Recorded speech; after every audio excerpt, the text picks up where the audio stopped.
If somebody's gonna try to blackmail me with advertising, blackmail me with money, go f yourself. Or there are advertisers on Twitter that Linda Yaccarino will come and say, you gotta stop, man. I don't care. But go f yourself. Is that clear?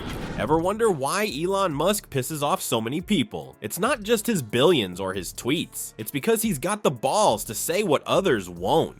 In this video, we're gonna show you 12 minutes of Musk dropping truth bombs on woke culture. From calling out George Soros to telling advertisers where to shove it, Musk isn't holding back. And trust me, you're gonna wanna hear every word. Before we move on, I'd like to ask you a small favor. If you appreciate this content, please take a second to like this video and subscribe to the channel. Over 98% of you watch the videos without subscribing. It costs you nothing, but it makes a huge difference to us. So, did you click the subscribe button? Great, thank you so much. Now, back to the video. So Elon Musk goes and calls out George Soros, saying he hates humanity and wants to erode the very fabric of civilization. Boom, just like that, Musk kicks the hornet's nest of woke culture. And boy, did they come swarming.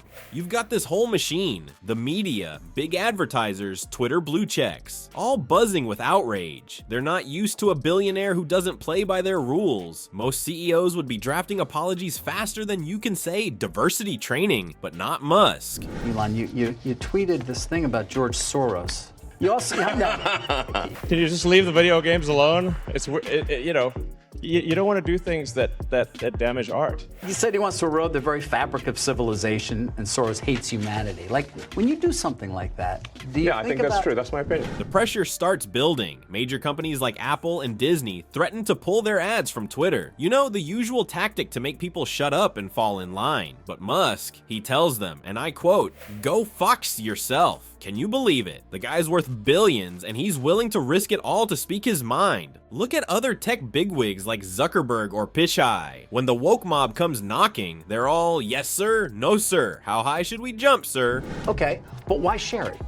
Why share it? Especially, why share it when people who buy Teslas may not agree with you? And I'm like, Jesus, I was playing a video game here. Advertisers on Twitter may not agree with you. I mean, this is freedom of speech. I'm allowed to say what I want. You absolutely are, but Not Elon. He's out here tweeting that wokeness is a mind virus and calling out the woke mind virus in Hollywood. So you're probably thinking, okay, but surely he's gonna cave eventually, right? I mean, that's how it usually goes. Someone says something controversial, the Twitter mob loses their minds, and bam, groveling apology video incoming. But nah, Musk doubles down. He's not just refusing to back off, he's cranking it up to 11. He's out here saying stuff like being attacked by all the worst people in the world is the best endorsement. The guy's treating cancel culture like a badge of honor. you do, because you have to know it's gotta hurt the company. Are there Tesla owners who say, I don't agree with his political position? And I know it because he shares so much. What do you do? F-Y.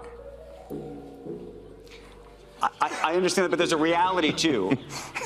Or there are advertisers on Twitter that Linda Yaccarino will come and say, you gotta stop, man.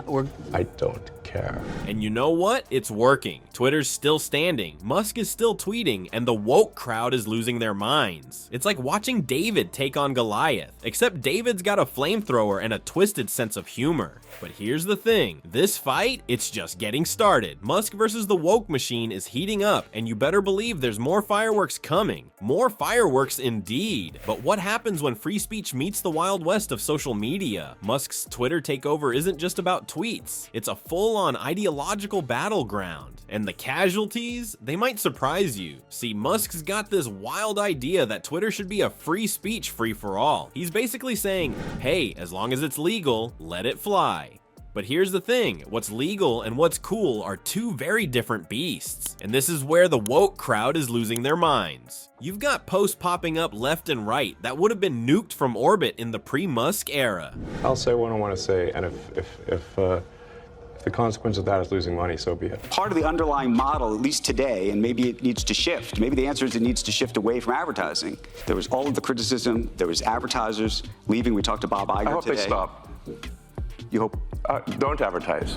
We're talking spicy takes on diversity, inclusion, you name it. And Musk?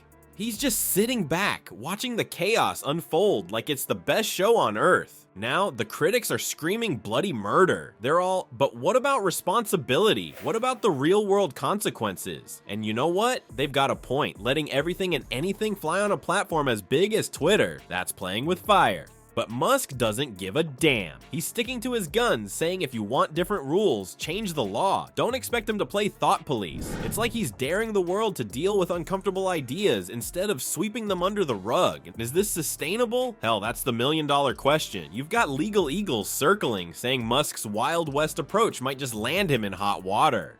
Hate speech laws, misinformation regulations, it's a minefield out there. And let's be real, a totally hands-off approach? That's a recipe for a toxic dumpster fire of a platform. Even the free speech hardliners are starting to sweat a little. But here's where it gets really interesting. I don't think you have the facilities for that, big man. You don't want them to advertise? No. What do you mean? I hope it is. How do you think then about the economics of X? Musk isn't just sitting still. Twitter's policies are evolving, shifting like quicksand. One day it's anything goes, the next there's a new rule popping up. It's like watching a real-time experiment in how to run a social media platform. And the real kicker? This isn't just about Twitter. This whole mess is spilling out into the real world. We're talking protests, boycotts, politicians getting involved. Musk has turned Twitter into ground zero for the culture war, and the aftershocks are being felt everywhere. Yeah, so do we want a humorless society that is simply rife with condemnation and hate, basically? It basically gives mean people a reason, it gives them a shield. At its heart, wokeness is divisive, exclusionary, and hateful. So buckle up, folks. This free speech showdown is far from over, and whether you love him or hate him, you gotta admit, Musk sure knows how to put on a show. So here we are, folks. Elon Musk, the guy who dared to poke the woke bear, is still standing tall. But go yourself. Is that clear? If somebody's gonna try to blackmail me with advertising, blackmail me with money, go yourself. His bank account still packed with billions. His influence bigger than ever. It's like he's got some kind of anti-cancel force field around him. You gotta wonder, is this the secret sauce? Just say whatever's on your mind and let the chips fall where they may. I mean, look at the numbers. Twitter's user count is up by 20% since Musk took over. Seems like people are digging his free speech or bust vibe. But here's the million-dollar question. What's next in this woke culture showdown? Is Musk gonna keep pushing buttons? Are more celebs gonna join the anti-woke brigade? One thing's for sure, this fight's far from over, and you can bet your bottom dollar we'll be here to watch it all go down.